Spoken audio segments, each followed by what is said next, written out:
I think the best way to win ranked games is by playing a destroyer.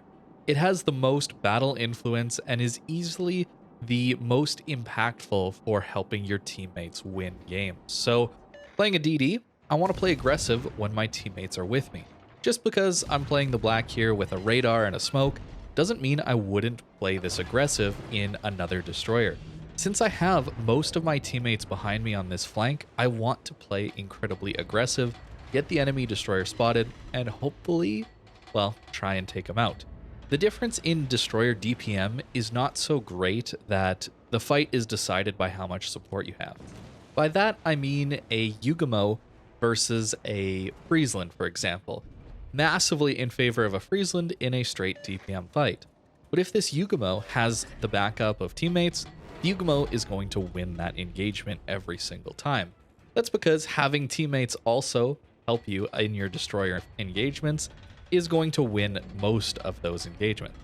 And that's why I think even if I wasn't in a good gunboat like I am here, I would still be trying to play aggressive and outspot the enemy destroyer, assuming I have teammates help. If I don't have teammates help, I'm going to play more passive. I'm going to try and take a less aggressive angle, have myself in the ability to kite away, start running as soon as I engage that enemy destroyer because I know I'm not getting support.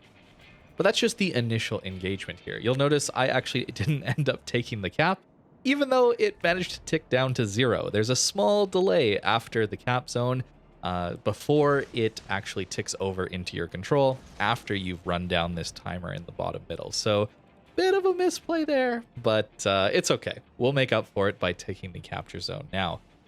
Destroyers, though, really are the best way to win ranked games. It's such a massive influence on the game. Me spotting these battleships here, torping at them, they know that there's a enemy presence here that they just can't deal with because they can't spot us. Now that we're pushing aggressive again, we take another engagement with the Lo Yang. But this one is much worse for us. He has much more support much closer to him, and, well, I don't even have my smoke screen available, so I'm trying to pressure him into smoking up, and then hopefully I'm going to be able to get away. But the Lo Yang is demonstrating an excellent tactic you should all be using in your destroyers. Start a gun engagement, and then smoke up when the enemy ship is within gun range of your friendlies. You'll notice that I'm staying spotted here, even though the Lo Yang is behind and inside his smokescreen.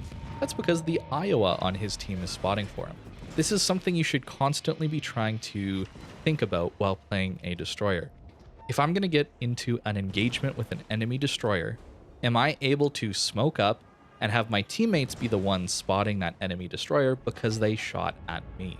That is something I'm constantly trying to think about while playing these gunfights, and the Lo Yang did a pretty solid job of that. We're down to half HP now. We have to play a little bit more careful again.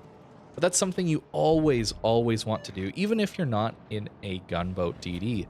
A Unicum or a Kagero, even though they're strictly torpedo boat DDs, as most people would think, they have pretty good guns with high alpha damage. And if you're trading for free, which is you're in a smoke screen, the enemy DD can't shoot at you, and you can shoot at him because he's spotted by your teammates after he shot his guns, that is an amazing trade and will often lead to victories. The other thing you need to consider is capture zones win games, and there's nothing better than a destroyer for contesting these capture zones. I have had quite a few games where I've done extremely low damage in my destroyers, but I've contested and gained control of capture zones for my team and won the battle. That is something that is so crucial about playing ranked. The damage output doesn't matter.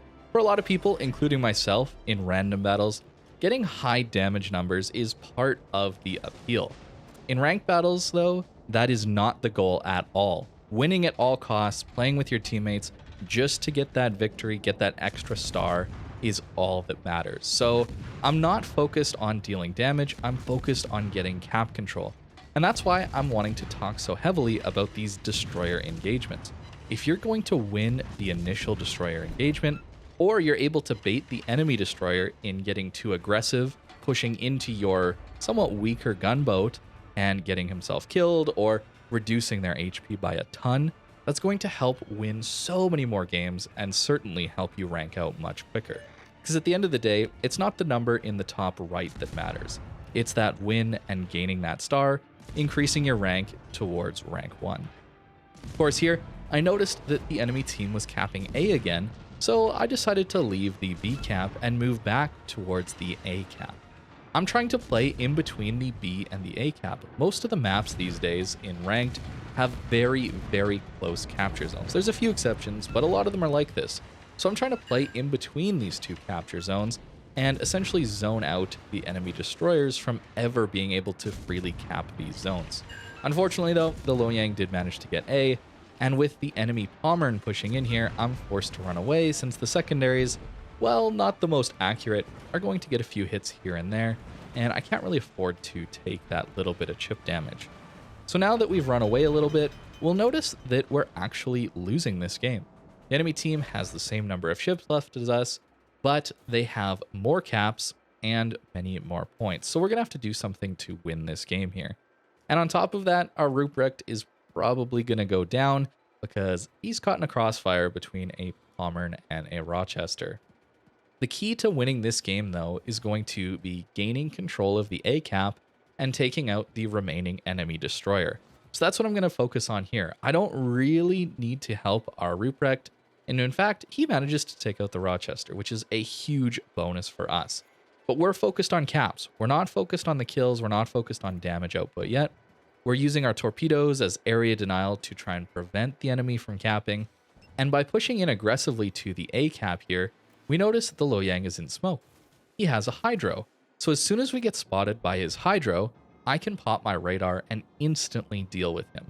Most destroyers can't do this. That is why this is a specific tactic that can only be really used by a destroyer with radar or one with a hydro. I'm also going to pop my smoke right away because like we talked about earlier, I'm getting spotted by his teammates, and that's the reason that I would be taking damage as soon as the Loyang goes down and that hydro is deactivated. Of course, we're instantly going to turn and try and deal with this Pommern. We can't let them gain control of the B cap for free, but at this point, this game is over. The enemy team is out of destroyers, and I know based on my own ability that I can win this game against two battleships very, very easily in a destroyer. Even if all my teammates happen to be taken out, I can easily run around the map, capping zones, annoying with torpedoes, and this is going to be a win. That is why playing a DD is so important. You have the most battle influence by just staying alive even, but of course you can do more by helping your teammates take out the enemy destroyers and essentially guaranteeing more wins. A lot of people don't know how to play destroyers though, so unfortunately it might be a situation where if you don't have a destroyer, ranked is going to be a tougher experience for you. But honestly, it's a really good opportunity to learn how to play DDs in a way that benefits your teammates, rather than in random battles just going for damage output. So I really do recommend that you try destroyers if you haven't already, and if you're looking to win the most games possible, DD is what you should be playing. For those of you interested in the build I have here, it is primarily for gunboating. Really, I'm trying to get the most survivability and gun power I possibly can. I'm ignoring torpedoes as much as possible, and trying to impact that DD versus DD engagement as much as possible. Running Superintendent, of course, is amazing for more radars and smokes, which American smokes are some of the best for supportive team play, but in this game, it didn't really work out because I didn't have any teammates that really could take advantage of my aggressive smoke screens because, well, the Alaska and the Prince Eugen don't have the best smoke firing range, so I decided not to help them with it. But if I had a Cleveland on my team, for example, or any light cruiser, I would try to drop a smokescreen for them if I thought they would benefit from it, and I could benefit as well from a cruiser helping me at closer ranges. The upgrades, as you'll notice, is also damage focused, right? Main guns, we're trying to take concealment as well, and you'll notice I even have the radar mod. The Black is, of course, one of the best possible ships for any Tier 9 ranked season. It has so much carry potential in its team play as well as damage dealing. This ship is honestly pretty insane for ranked game modes. So if you're looking for a good ship for Tier 9 ranked, The Black is probably one of the best tier 9 destroyers in the entire game, and probably my number one choice for DD at tier 9 ranked, at least for my type of playstyle. There's some other amazing gunboat DDs that could do some serious work as well, but I just really enjoy this one and the close range knife fighting that it provides. So thank you very much for watching, and I hope you have a great rest of your day.